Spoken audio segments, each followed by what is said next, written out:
Democrats. Today is Friday, October 22nd, and it's time for the Chair's Daily Live. Happy Friday. Alrighty, so all week, the little advertisement that comes up on Facebook telling you that I'm coming says that we're going to talk about focus. And, I've been kind of talking about all manner of things, and so it's time for me to get focused. But first, I want to tell you why it's been difficult for me to focus this week. Our elected officials in the state of Oklahoma have been behaving in manners most problematic. And that's probably the nicest way I can say it. I'm going to say it that way because my mom is watching and, I want to be nice. But our elected officials in the state of Oklahoma, for the most part, are in desperate need of diversity, equity, inclusion training. I wish I could say that this was the third time, the 17th time, that one of our state elected officials have said something problematic, but I've lost count.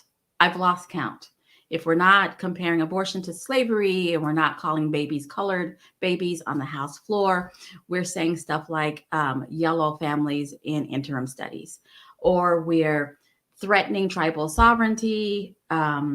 We are erasing the entire identity of non-binary folks. It's out of control. It's out of control. And I'm not the person who says throw out the baby with the bathwater. I'm saying that they were elected. Folks trusted them for a reason. And what we need to do at this point is educate them, right? Because once they know better, maybe they will do better. And diversity and equity inclusion has kind of become a boogeyman to folks who don't want it. They're afraid of it. They're afraid that it might make them feel bad. Yeah, it's challenging. But let's talk about what the words are, right? Diversity, equity, inclusion. Diversity is acknowledging that we all are unique and valuing our differences. That should not be threatening. That should not be threatening. Equity is acknowledging that we all don't start at the same spot. We all don't start at the same spot, but we have to be intentional in making sure that everyone has access to opportunities. And then inclusion. It's more than just saying, yeah, you can come to the party, but you know what? You can come to the party and you're allowed to dance. It's all of that. It should not be scary, but I've been calling for our legislators in particular to have this training for nearly a year now.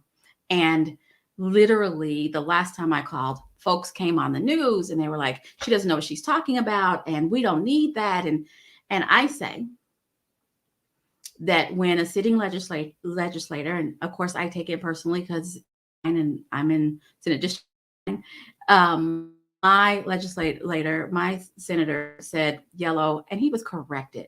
And he went back and he still said yellow families. When that happens, I say we need a little diversity, equity, inclusion training. And that happened, ready? That happened at an interim study that was set to discuss racial inequalities. So it's fair to say he missed the boat. He was so busy trying to disprove that there are racial inequities that he highlighted racial inequities. I can't get past yellow families. I will. I can't get you past yellow families because who says that in 2021? And then our governor saying, that there's no such thing as a non-binary human being. They're mentioned in the Bible. They've been around for a long time. And as we learn, we need to adopt. As we learn, because I would have never, this is not a thing that I thought about in high school or in my 20s even.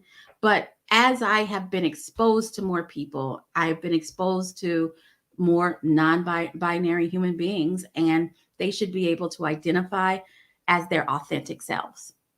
And a governor of a state can't just tell you what your gender is. It's crazy. It makes no sense.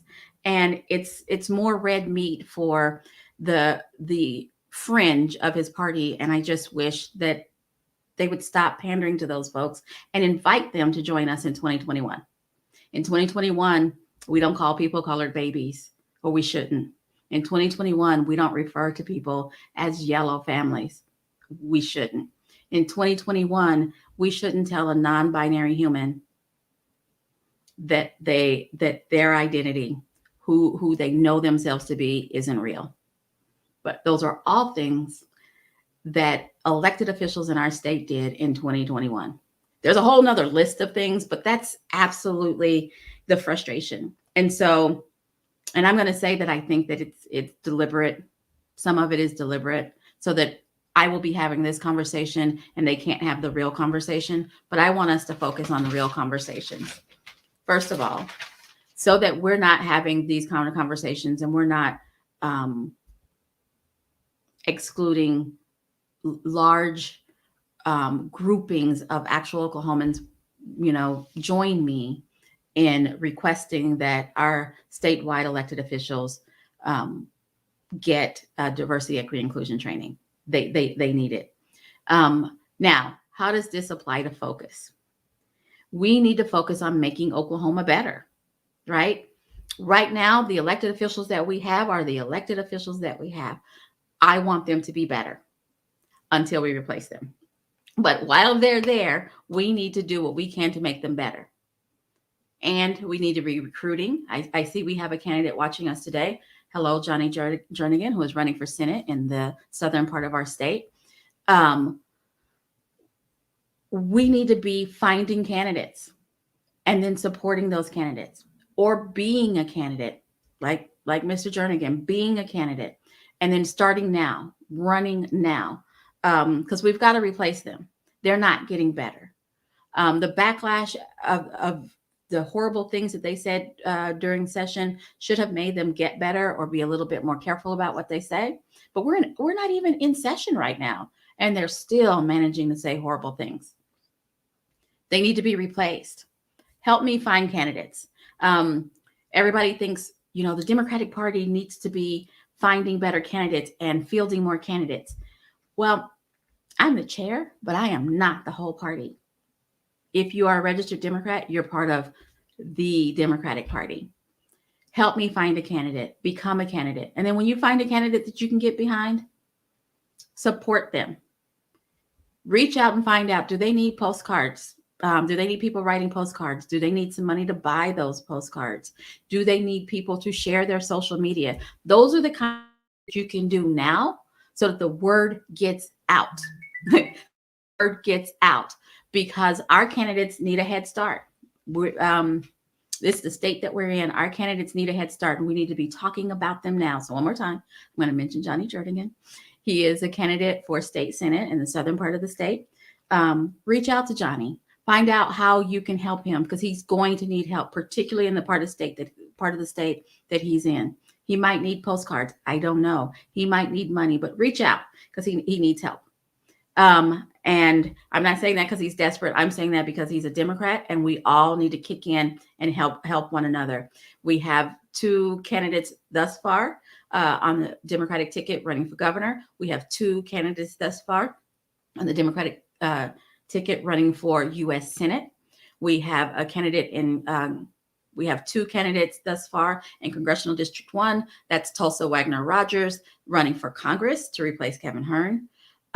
In Congressional District 5, we have 1 announced candidate thus far in Abby Broyles. That's Oklahoma City.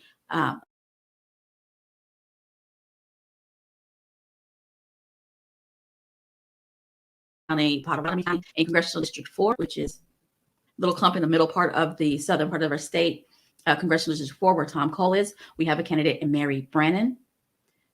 These folks need your help right now. They need postcards. They need letters to the editors. They need their social media shared. They need money. Don't wait until April, because they are campaigning now. Don't wait until April. If you know that they're running, help them now. Help them now. That's what our focus is. Help them now and make sure that everybody is registered, and hopefully registered as a Democrat. But we need everybody engaging in the electoral process. Make sure that everybody is registered. Don't wait till the last minute. We need to get them registered right now, because what is it that we stand for? We stand for well-funded quality education all over the state. We stand for access to affordable healthcare all over the state, in our rural communities, in our urban communities. Everybody deserves affordable healthcare.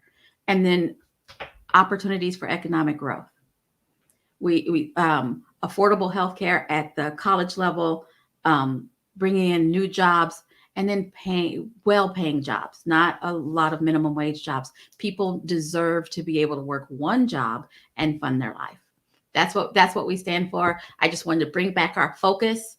Like I said, our elected officials have been a little bit problematic this week, but I want to remind you guys, try and register 6 Democrats by Halloween. What is doing towards that effort is we're raising money so that we are here, and we're making sure that people know where we are. And we have a dog calendar coming up. I'm going to talk a lot about that dog calendar in the coming weeks. But you guys have a great weekend. Thanks for joining me, and I'll be back here on Monday at 4:15.